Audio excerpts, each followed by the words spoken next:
How's it going, everyone, and welcome back to Rangers Rundown. We have a new New York Ranger as of this game. Well, technically as of yesterday. Frank Vatrano came over from the Florida Panthers for, I believe, a fourth-round pick, a 2022 fourth-round pick.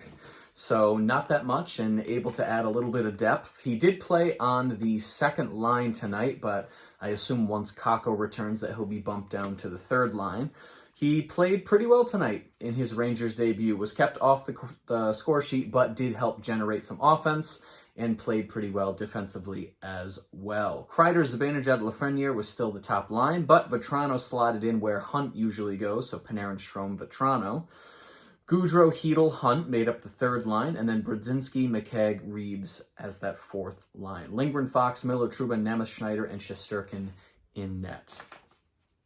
First period, as you can see, not really much happening in the way of notable things to write down on the board. First 5 minutes, kind of a snooze fest. Both teams kind of trying to find their footing.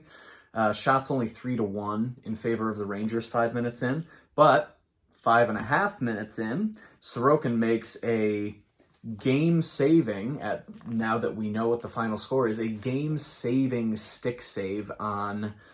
I don't remember who it was. I want to say Panarin, but that could be wrong. Sorokin was out of position, gaping net. He reaches back with his stick, and he's able to redirect that puck out of the net.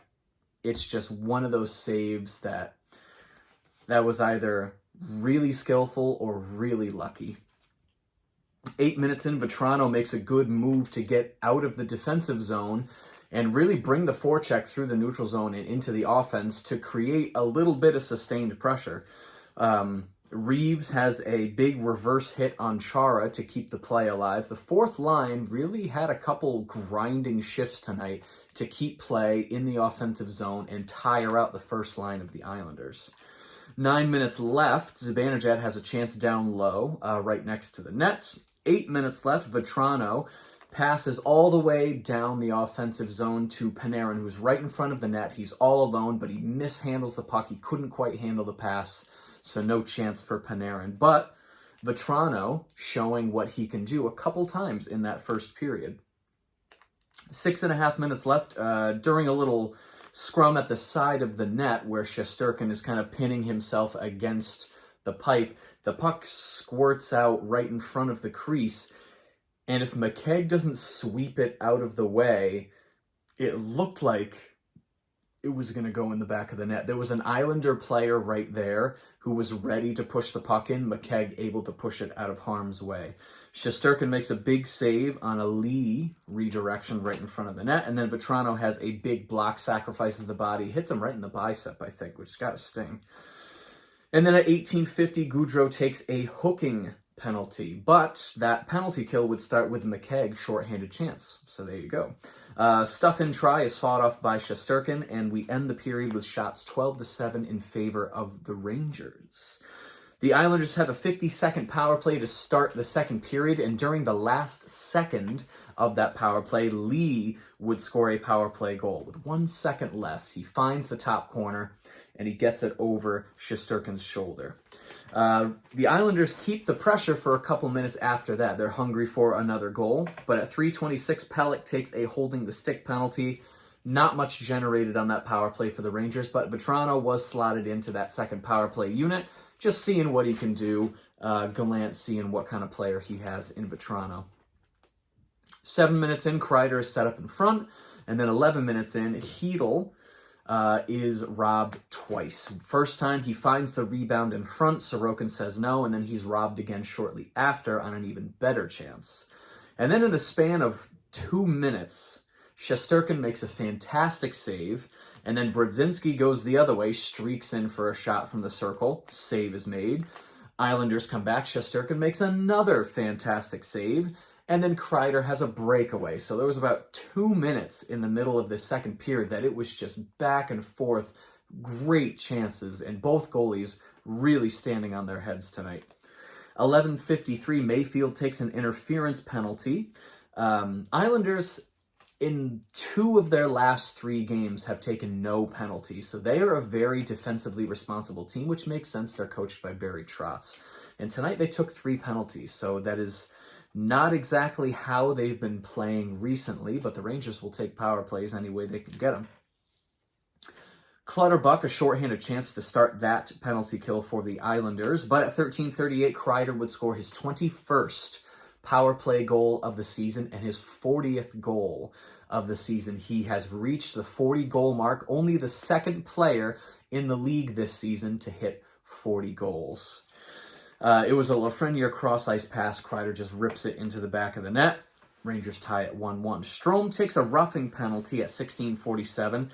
It's kind of a weak call. Strome just hits, I think it was Dobson maybe, into the boards. He gets his hands up high into Dobson's face. Apparently that's roughing now. Shesterkin makes a great save on Nelson in the slot. Trouba has a good block. We can always count on Trouba to sacrifice the body, make those blocks. And then another save on Barzal later in the penalty kill. 18:14, Nelson takes an interference call, and we get 33 seconds of 4-on-4 before the Rangers get a power play to end the period. Zibanejad whiffs on a wide open net, and that would have completely changed the game. There were a couple close calls for the Rangers tonight. The score could have been 4-1 in the third period, but the luck was not on their side tonight. Shots 11-9 in favor of the Islanders for that second period. Rangers get 14 seconds of power play time to start the third, but can't really do much with that. 2.5 minutes in, a great save on Barzal. He had a couple great shots tonight, but Shesterkin said no every time. A minute later, Hedl had a chance from the circle, so Hedl with 3 or 4 good chances tonight. He's picking up his offense. Just over 4 minutes after the whistle, something happens and the lines come together. Reeves and Chara are holding each other's jerseys, and they're just smiling and laughing at each other. I don't know if that was passive-aggressive laughter or if they're both just like, hey, nice to see you. How was your summer? Miller walks into the circle for a chance shortly after that. And then the fourth line does a very good job keeping the puck in the offensive zone. They don't score that much, but they really do grind down the other team at points, which is really nice to see from pretty much AHL players and Ryan Reeves. 9:37, Lafreniere takes a slashing penalty, slashing the upper thigh of a New York Islander player and not the hands, but I guess that's slashing. Gaudreau, strong effort to trap the puck in the Islander zone to start that penalty kill. I think he killed probably 20 seconds just on his own. It was really nice to see. There was a missed call. Zibanejad got cross-checked by Barzal, but there was a missed call. That would have been a nice power play to have towards the end of the game. First line comes very close with about 5.5 minutes left. And then the Islanders have a 2-on-1.5 kind of. That's fought off by Shesterkin. Great save on a cross-ice pass shortly after that. So Shesterkin doing his best to keep the Rangers in the game, to maybe win it in the third or push it to overtime. Panarin has a partial break that is stopped, and then 17-16. Palmieri scores the game-winning goal. It was a knuckle puck going towards Shesterkin. He was in position to grab it. Palmieri ends up just slightly tipping it. It gets over Shesterkin's glove and into the back of the net. Just a really crappy goal. Just dirty, grimy, front of the net, picking up garbage goal for Palmieri. It's just... I would have rather the Islanders win the game on like a really nice slap shot or a 2-on-1, but just this garbage knuckle puck that ends up getting into the back of the net. Just, you hate to see it. Minute 40, Shesterkin is pulled, and then the Rangers take a timeout with about 53 seconds left, and they do have a couple shots on goal in the final couple seconds, but the Islanders would hold on to win 2-1, shots 10-8 in favor of the Islanders in that third period. Stats at the end of the game: shots 30-28 in favor of the Rangers, and then faceoffs 57.9% for the Rangers. That might be a season high, or at least top 3 for the Rangers in games this season. So the Rangers outshoot the Islanders, they out-face off the Islanders, they out-hit the Islanders 27-21, they out-block the Islanders 16-9, and their power play went 1 for 3, and they still quite couldn't get the job done. The Rangers historically have not done extremely well against Sorokin. So Sorokin is just a Rangers beater, and he continues that play tonight. The trivia question of the evening. Prior to Panarin, who was the last Ranger to have 7 assists in the span of just 2 games, which Panarin did over the last 2 games that they played? Who was the last Ranger to do that before Panarin? And it was, we have to go all the way back to 1986. It was Don Maloney. On New Year's Eve, 1986, and then January 3rd, 1987. So there you go. The Rangers have a very tough weekend coming up. They go into Tampa Bay for an 8 p.m. game on Saturday, and then they have to go all the way to Carolina on Sunday to play at 6 p.m. So 2 games in less than 24 hours against 2 very strong teams.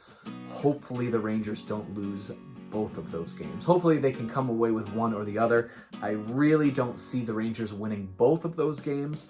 Hopefully they can take the first one against the Lightning and then not be too upset if they lose against Carolina on Sunday. So we shall see what happens. If you enjoyed this video and you'd like to see more videos like it, be sure to hit the subscribe button. Thank you so much for watching, and I will see you in the next rundown.